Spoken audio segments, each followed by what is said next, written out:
मित्रों नमस्कार। ज्ञान भारती क्लासेज में आप सभी मित्रों का बहुत बहुत स्वागत है। मित्रों हम लोग इसमें पढ़ रहे हैं नीति शतक। 3 श्लोक तक हम लोग पढ़ चुके हैं। आज उसके आगे हम लोग पढ़ते हैं। चौथा श्लोक है, पृथ्वी छंद में लिखा गया है। 8 और 9 वर्णों पर यति होती है। जो पहली यति होती है वो 8वें वर्ण पर और दूसरी यति 9 पे। तो 17 वर्ण होते हैं, वर्णिक छंद है। प्रसह मणिमुद्धरेन् मकर वक्त्र दृष्टान्तरात् समुद्रमपि संतरेत् प्रचलदूर्मिमालाकुलं भुजंगमपि कोपितं शिरसि पुष्पवत् धारयेत् न तु प्रतिनिविष्ट मूर्खजन चित्तमाराधयेत्। भारतृहरि जी ने कहा कि प्रतिनिविष्ट मूर्ख जन के चित्त को आप आराधयेत ना। यहां से देख लीजिए, न तु प्रतिनिविष्ट मूर्ख जन चित्तमाराधयेत। कहते हैं जो प्रतिनिविष्ट मूर्ख जन है, प्रतिनिविष्ट मतलब जो जिद्दी मूर्ख लोग हैं, जो हठी लोग हैं, जो दुष्ट लोग हैं, ऐसे मूर्खों के चित्त को आराधयेत ना आराधयेत, आप प्रसन्न नहीं कर सकते हैं। न तो प्रतिनिविष्ट मूर्ख जन चित्तमाराधयेत। प्रतिनिविष्ट मूर्ख जन और ऐसे मूर्ख जन के चित्त को न आराधयेत, प्रसन्न नहीं कर सकते हैं। न तो प्रतिनिविष्ट मूर्ख जन चित्तमाराधयेत।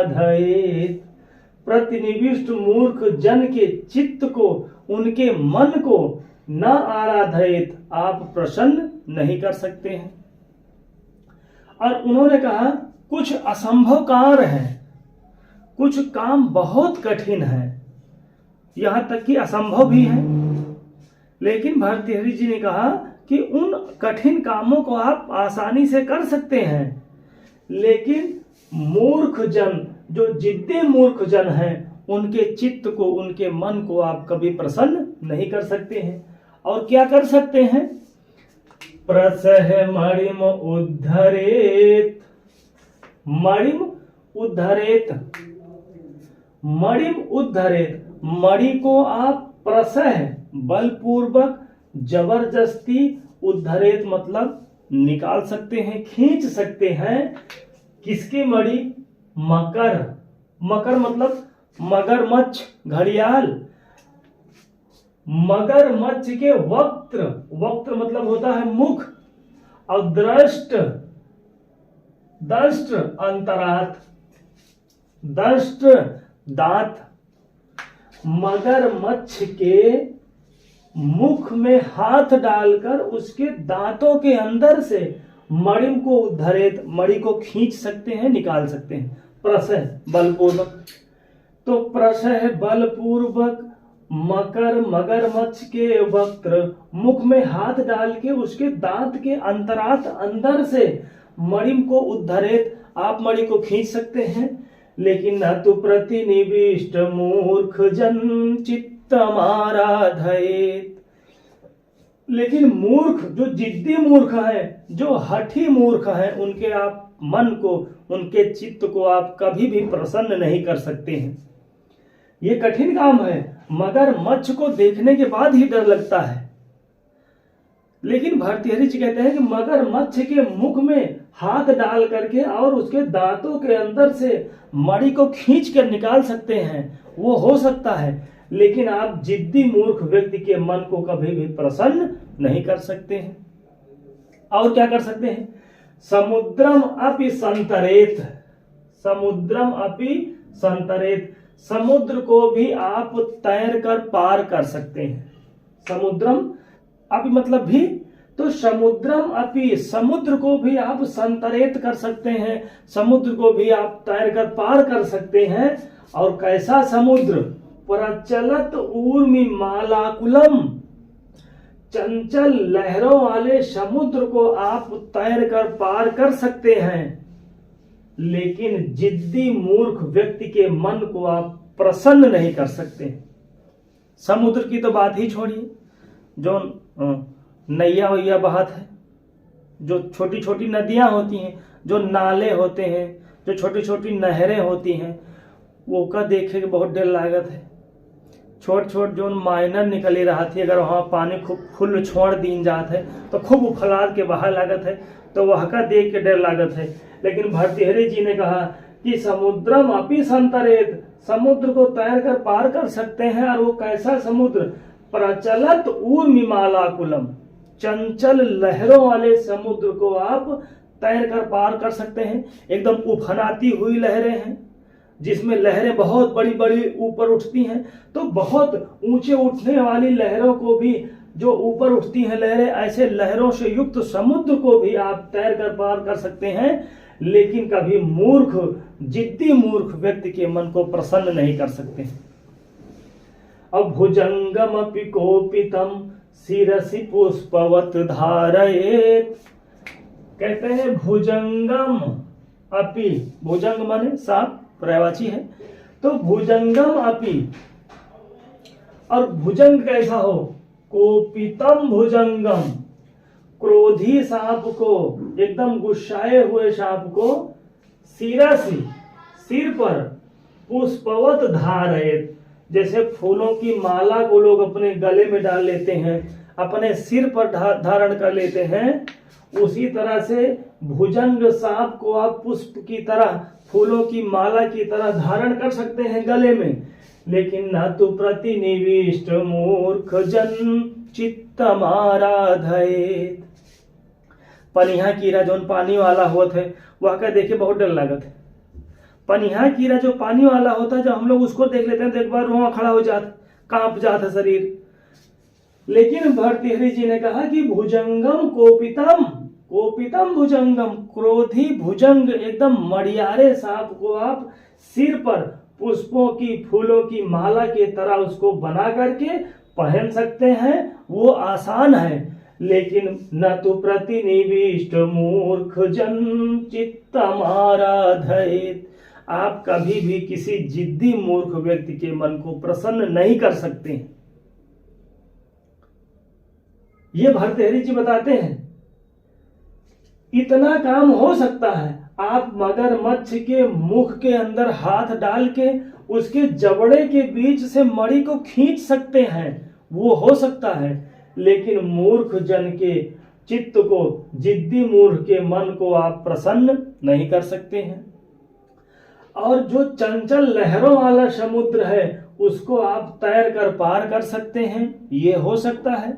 जबकि असंभव है, समुद्र को नहीं पार किया जा सकता है, लेकिन वो संभव बता रहे हैं भर्तृहरि जी कि वो आप कर सकते हैं। लेकिन जिद्दी मूर्ख व्यक्ति के मन को आप प्रसन्न नहीं कर सकते हैं। फिर आगे बता रहे हैं कि कोपितम भुजंगम, क्रोधी सांप को सिर पर फूलों की माला के तरह पहन सकते हैं, लेकिन आप कभी भी जिद्दी मूर्ख व्यक्ति के मन को प्रसन्न नहीं कर सकते हैं। तो इस श्लोक से इतनी तो सीख मिली है कि सब कुछ हो सकता है, असंभव कार्य संभव हो सकते हैं, लेकिन कभी मूर्ख व्यक्ति को आप प्रसन्न नहीं कर सकते हैं। उससे बेहतर यही है कि मूर्ख व्यक्ति के संपर्क में ही ना रहा जाए। उससे तो अच्छा ये है कि मूर्ख व्यक्ति के मुंह ही ना लगा जाए, मूर्ख व्यक्ति से कोई मतलब ही ना रखा जाए। मूर्ख व्यक्ति के मन को प्रसन्न आप नहीं कर सकते हैं। आप चाहे जितना उसको उपदेश दें, वो आपकी बात को सुनेगा नहीं। व्याकरणात्मक टिप्पणियों को हम लोग देख लेते हैं। मणिम द्वितीय का एक वचन है, मणि को। मकर एक शब्द आया है, मकर मतलब मगरमच्छ। और उद्धरेत, उद्धरेत में उद उपसर्ग है और हृ धातु है, हृ धातु है, उद उपसर्ग है उद्धरेत में, और उद्धरेत क्रिया है विधिलिंग लकार प्रथम पुरुष एक वचन की। फिर मकर, मकर मतलब मगरमच्छ, और वक्त्र मतलब होता है मुख, और यह हो गया दृष्टांतरात, दांतों के अंदर से। समुद्रम द्वितीय का एक वचन, संतरेत यहां भी विधिलिंग लकार प्रथम पुरुष एक वचन की क्रिया है। और प्रचलत मतलब चंचल, और ऊर्मी मतलब होता है लहरें। कोपितम ये विशेषण है भुजंगम का। कोपितम भुजंगम शिरसि, सप्तमी का एक वचन। पुष्पवत धारयेत, ये भी विधिलिंग लकार प्रथम पुरुष एक वचन। और फिर हो गया चित्तम, माने चित्त को, मन को। न आराधयेत, ये आराधयेत जो क्रिया है ये भी विधिलिंग लकार प्रथम पुरुष एक वचन की। हम लोग अगला श्लोक पढ़ते हैं। लभेत सिकताशु तैलमपि यत्नतः पीडयन्, अपिबेच मृगतृष्णिकाशु सलिलं पिपासार्दितः, कदाचिदपि पर्यटञ्च सस्विषाणमासादयेत्, न तु प्रतिनिविष्ट मूर्खजन चित्तमाराधयेत्। भर्तृहरि जी, कोई भी ऐसा श्लोक नहीं है कि जो 2 बार लिखे हों, कोई भी लाइन ऐसी नहीं है इसको छोड़ करके जो 2 बार लिखे हों। भर्तृहरि जी 2 बार लाइन लिखना पड़ा। एक बार हो सकता है कि हम आप ना समझ पाए, हो सकता है भर्तृहरि जी को ये लगे कि एक बार लाइन लिखने से व्यक्ति हो सकता है कि मूर्खों को प्रसन्न करने का प्रयास करे, लेकिन फिर अगली लाइन में वो लिख देते हैं कि न तु प्रतिनिविष्ट मूर्ख जन चित्तमाराधयेत्, न तु प्रतिनिविष्ट मूर्ख जन चित्तमाराधयेत्। कहते हैं कि जिद्दी हठी व्यक्ति के मन को आप प्रसन्न नहीं कर सकते हैं, वो व्यर्थ है। आप जितना भी प्रयास कर लेंगे वो कभी भी प्रसन्न नहीं हो सकता है। 2 बार लिखना पड़ा, न तो प्रतिनिविष्ट मूर्ख जन चित्तमाराधयेत्। फिर कहते हैं और क्या कर सकते हैं। ऊपर उन्होंने बताया कि मणि निकाल सकते हैं मगरमच्छ के मुंह से, फिर बताए हैं समुद्र को पार कर सकते हैं, फिर उन्होंने बताया क्रोधी सांप को भी आप सिर पर धारण कर सकते हैं, लेकिन मूर्ख व्यक्ति के मन को प्रसन्न नहीं कर सकते हैं। फिर उसमें बता रहे हैं लभेत सिकतासु तैलम, तैलम, तैलम अपि, अपि मतलब होता है भी, तैलम मतलब तेल को, लभेत मतलब प्राप्त कर सकते हैं। जो लभेत क्रिया बनी है ये है विधिलिंग लकार प्रथम पुरुष एक वचन की, और यहां पर भी है पिबेत। दोनों में अंतर देख लीजिए। पिबेत भी विधिलिंग लकार प्रथम पुरुष एक वचन की क्रिया है, और लभेत भी विधिलिंग लकार प्रथम पुरुष एक वचन की क्रिया है। पिबेत में हलंत लगा है और लभेत के ता में हलंत नहीं लगा है। ये प धातु परस्मय पदी की है, और ये जो लभ धातु है ये आत्मनेपदी की है। लभ धातु आत्मनेपदी की है और इसलिए लभेत के ता में हलंत नहीं लगा है, और पा धातु परस्मय पदी की है, इसलिए यहाँ पर ता में हलंत लगा है। जबकि रूप लभेत और पिबेत दोनों विधिलिंग लकार प्रथम पुरुष एक वचन के हैं, इसमें हलंत नहीं है और इसमें हलंत है। ये थोड़ा बहुत हम लोग देखते चलेंगे। हो सकता है शुद्धि शुद्धि में पूछ ले, वर्तनी में पूछ ले कि कौन सा रूप शुद्ध है या कौन सा रूप अशुद्ध है, तो लभेत के ता में हलंत नहीं रहेगा और पिबेत के ता में हलंत रहेगा। तो लभेत सिकताशु तैलम अपि यत्नतः पीडयन्, यत्नतः पीडयन् मतलब पेरता हुआ, सत्री प्रत्यय लग गया है पीडन में। कहीं यत्नतः पीडन, कोई प्रयास खूब करता रहे, प्रयास करते करते, पीडन मतलब पेरता हुआ, पेरता पेरता।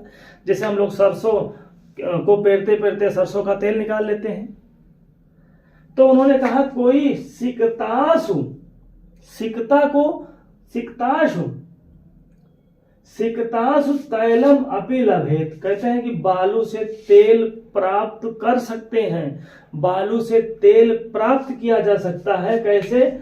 यत्नतः पीडयन्, खूब मेहनत करते करते, खूब मेहनत करते हुए आप पेरते पेरते पेरते पेरते हो सकता है 1-2 बूंद तेल निकल आए। कहां से? सिकता से। सिकता माने बालू। कहें कि बालू से तेल आप निकाल सकते हैं, लेकिन न तु प्रतिनिविष्ट मूर्ख जन चित्तमाराधयेत्, लेकिन जो जिद्दी मूर्ख व्यक्ति हैं उनके मन को आप कभी भी प्रसन्न नहीं कर सकते हैं। और पिबेत क्या? सलिलम पिबेत, आप जल पी सकते हैं, जल पिया जा सकता है। कहां? मृग तृष्णिकाश, मृग तृष्णा कहते हैं जो मरुस्थलीय भूमि होती है, उनको मृग तृष्णा कहा जाता है, जबकि वहां केवल रेत होती है, धूल से उड़ती रहती है। तो मृग तृष्णा से सलिलम पिबेच, मृग तृष्णा से जल को पिया जा सकता है, जल को आप पी सकते हैं। कौन? पिपास आर्दिता, पिपास मतलब प्यास से, आर्दित मतलब व्याकुल या पीड़ित। कोई प्यासा व्यक्ति हो, प्यास से व्याकुल हो, प्यास से पीड़ित हो, तो मृग तृष्णा से वो जल को पी सकता है, जल पा सकता है। लेकिन न तो प्रतिनिविष्ट मूर्ख जन चित्तम आराधयेत्, लेकिन मूर्ख व्यक्ति के मन को, चित्त को आप प्रसन्न नहीं कर सकते हैं। भट्टदेव जी ने कहा कि मृग तृष्णा से, आप मृग तृष्णा से कहीं पर सलिल, सलिल मतलब जल, जल को पिया जा सकता है, जल मिल सकता है, लेकिन कभी जिद्दी मूर्ख व्यक्ति के मन को प्रसन्न नहीं कर सकते। फिर भारती हरि जी कहते हैं कि कदाचिदप अपि पर्यटन सस विषाणम आसादयेत्। सस विषाणम, सस मतलब खरगोश और विषाण मतलब सींग, और आसादयेत् मतलब आप प्राप्त कर सकते हैं। खरगोश के सींग आप देख सकते हैं। खरगोश को सींग नहीं होती, खरगोश बिना सींग के होते हैं, उनके सींग नहीं जमती है। लेकिन कहें कभी कभी पर्यटन, कदाचित भी पर्यटन, कभी कभी घूमते घूमते, इधर उधर घूमते घूमते घूमते घूमते हो सकता है कि कभी सस को विषाणम आसादयेत् मिल जाए, कभी सींग वाला खरगोश देखने को मिल जाए। लेकिन न तो प्रतिनिविष्ट मूर्ख जन चित्तम आराधयेत्, लेकिन आप किसी जिद्दी मूर्ख के मन को प्रसन्न नहीं कर सकते हैं। दो दो लाइन लिखना पड़ा। चौथे और पांचवें श्लोक में उन्होंने यहां भी बताया कि जिद्दी मूर्ख को आप प्रसन्न करने की कोशिश ही ना करें, वो कभी प्रसन्न हो ही नहीं सकता है। और यहां भी वही बात बता रहे हैं कि जो मूर्ख व्यक्ति है, जो जिद्दी मूर्ख व्यक्ति हैं, उनके मन को आप प्रसन्न नहीं कर सकते हैं।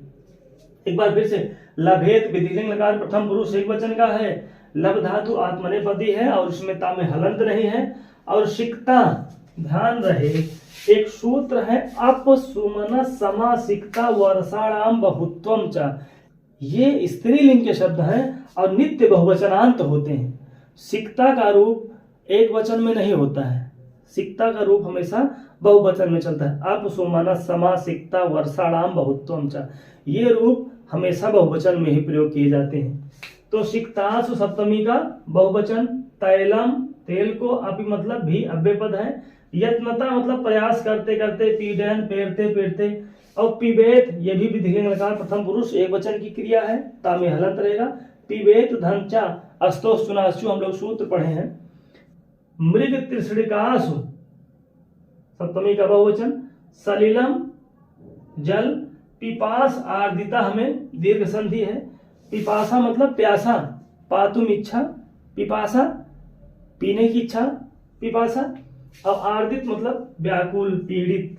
कदाचित अपि कभी भी, पर्यटन घूमते घूमते, सस मतलब खरगोश, विषाण मतलब सींग, और आसादयेत् ये क्रिया भी विधिलिंग लकार प्रथम पुरुष एक वचन की है, और यहाँ भी आराधयेत् क्रिया विधिलिंग लकार प्रथम पुरुष एक वचन की है।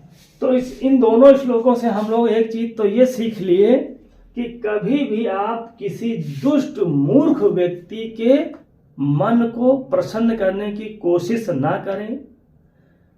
इतना ये सब असंभव काम है, लेकिन उस असंभव को भी भर्तृहरि जी ने कहा कि ये संभव हो सकता है, मिल सकते हैं। लेकिन कभी भी आप जिद्दी मूर्ख व्यक्ति के मन को प्रसन्न करने की कोशिश ना करें। अब हम लोग छठा श्लोक देखते हैं। ये श्लोक शार्दूल विक्रीडित छंद में लिखा गया है, और शार्दूल विक्रीडित छंद में वर्ण होते हैं 19, 12 और 7 पर यति होती है। तो ब्यालम बाल मृडाल तंतु भीरशौ रोद्धुम समोजृंभते भेतुम वज्रमणिम शिरीषि कुसुम प्रांतेन सन्नीयते माधुर्यं मधुबिन्दुना रचयितुं क्षाराम्बुधेरिहते मूर्खान्यः प्रतिनेतुमिच्छति बलात् सूक्तैः सुधा सिन्धिभिः। शार्दूलबेक्रीडि छंद का लक्षण। सूर्यास्वैरधिमः सजौ सततगा शार्दूल विक्रीडितम् व्यालं बाल मृणाल तन्तुभिरशौ रोद्धुं समोजृम्भते। तो हम लोग यहां से शुरू करते हैं।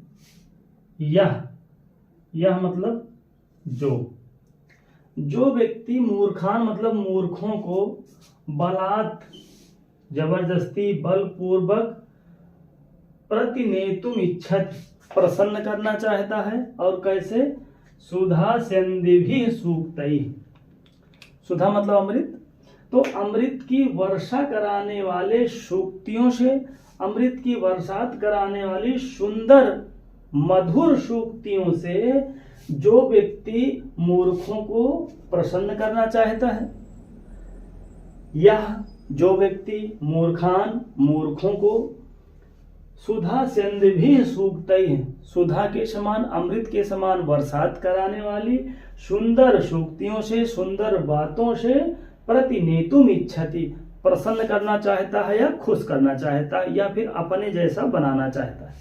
जो व्यक्ति मूर्खों को अमृत के समान बरसात कराने वाली सुधा सेंदिभिः सूक्तियों के द्वारा प्रसन्न करना चाहता है, खुश करना चाहता है, तो असव वह व्यक्ति, असव मतलब वो व्यक्ति व्यालम मतलब दुष्ट हाथी को रोद्धुम समुजृम्भते रोकने का प्रयास कर रहा है। किससे? बाल मृणाल तंतुभिः। बाल मतलब एकदम कोमल, और मृणाल का मतलब होता है कमल नाल, जो कमल की डंडी होती है उसको मृणाल कहते हैं। और बाल का मतलब होता है एकदम कोमल कमल नाल के तंतु से, तंतु मतलब रेशा जो उसमें एक धागा होता है, तो कोमल कमल नाल के तंतु से अशो मतलब वह व्यक्ति दुष्ट हाथी को रोकने का प्रयास कर रहा है। जो व्यक्ति मूर्खों को अच्छा व्यक्ति बनाने का प्रयास कर रहा है, मूर्खों को प्रसन्न करना चाहता है। और किससे प्रसन्न करना चाहता है? सुधा सेंदिभिः सूक्तैः बलात् अमृत की बरसात कराने वाली सुंदर सूक्तियों से वह व्यक्ति अगर किसी मूर्ख को प्रसन्न करने की इच्छा कर रहा है तो जान लीजिए कि दुष्ट हाथी को रोकने का प्रयास कर रहा है। और दुष्ट हाथी को रोकने का प्रयास किससे कर रहा है? बाल मृणाल तंतु भी, कोमल कमल नाल के तंतु से, कोमल कमल नाल के रेशे से वो दुष्ट हाथी को रोकने का प्रयास कर रहा है। हाथी किसमें बांधा जाता है? हाथी बांधे जाते हैं जंजीरा में बांधे जाते हैं, बड़े बड़े पेड़ों में उनको बांधा जाता है, पेड़ों की जड़ों में। तो जब सामान्य हाथी बड़े बड़ी जंजीरों में जकड़कर बांधे जाते हैं तब रुकते हैं। तो ये तो व्यालम की बात हो रही। व्यालम मतलब दुष्ट हाथी, और दुष्ट हाथी काहे को कमल नाल के तंतु में रुकेगा और काहे मूर्ख व्यक्ति प्रसन्न होगा। सीधी सी बात है ना। तो कभी दुष्ट मतलब जो बिरझान हाथी होते हैं, जो बिरझाए जाते हैं हाथी, मैंने कहा हाथी बिरझानी है, पूरे गांव में आतंक मचा दे है। तो काहे दुष्ट हाथी कमल नाल के डंडी में बंधे और काहे मूर्ख व्यक्ति अच्छे रास्ते पर चले हैं।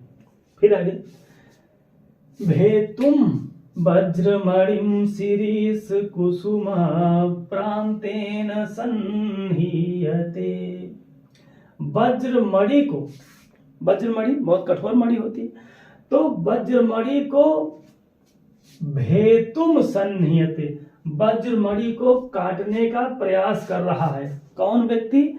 जो व्यक्ति मूर्खों को प्रसन्न करने का प्रयास कर रहा है, जो व्यक्ति मूर्खों को अपने जैसा बनाना चाहता है, जो व्यक्ति मूर्खों को प्रसन्न करना चाहता है, उनको अच्छे रास्ते पर लाना चाहता है, तो वो व्यक्ति वज्रमणि को भेतुम सन्निहित काटने का प्रयास कर रहा है। और काहे से? शिरीष कुसुम प्रांतेन। शिरीष मतलब शिरीष पुष्प एक फूल होता है जो ग्रीष्म ऋतु में खिलता है। तो कहें कि जो व्यक्ति मूर्खों को अमृत के समान सुंदर वचनों से प्रसन्न करने की इच्छा कर रहा है, वो व्यक्ति वज्रमणि को शिरीष फूल के एक प्रांत भाग से, किनारे वाले भाग से काटने का प्रयास कर रहा है। तो काहे वज्रमणि शिरीष के फूल से कटे और काहे मूर्ख व्यक्ति प्रसन्न होगा। फिर माधुर्यम मधुबिंदुना रचयितुम, माधुर्यम मधुबिंदुना रचयितुम क्षाराम्बुधेरिहते। क्षार मतलब खारा, और अम्बुध माने समुद्र, और इहते मतलब चाहता है या प्रयास करता है, सोचता है। तो खारे समुद्र को माधुर्यम इहते, खारे समुद्र को वो मीठा बनाने का प्रयास कर रहा है। जो व्यक्ति मूर्खों को प्रसन्न करना चाहता है, मूर्खों को अच्छा बनाना चाहता है, वो व्यक्ति खारे समुद्र को मीठा बनाने, माधुर्यम रचयितुम इहते, मीठा बनाने का प्रयास कर रहा है। और किससे? मधुबिंदुना। मधुबिंदुना तृतीया का एक वचन है। बिंदुना मतलब मधु के, शहद के एक बूंद से वो पूरे खारे समुद्र को मीठा बनाने का प्रयास कर रहा है।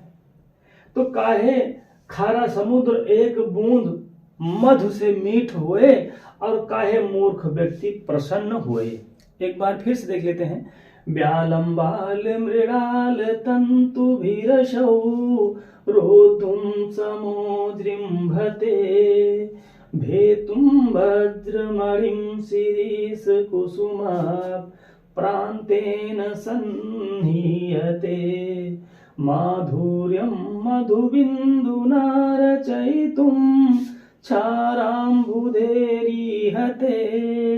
मूर्खान्यः प्रतिनेतुमिच्छति बलात् सूक्तैः सुधास्यन्देभिः।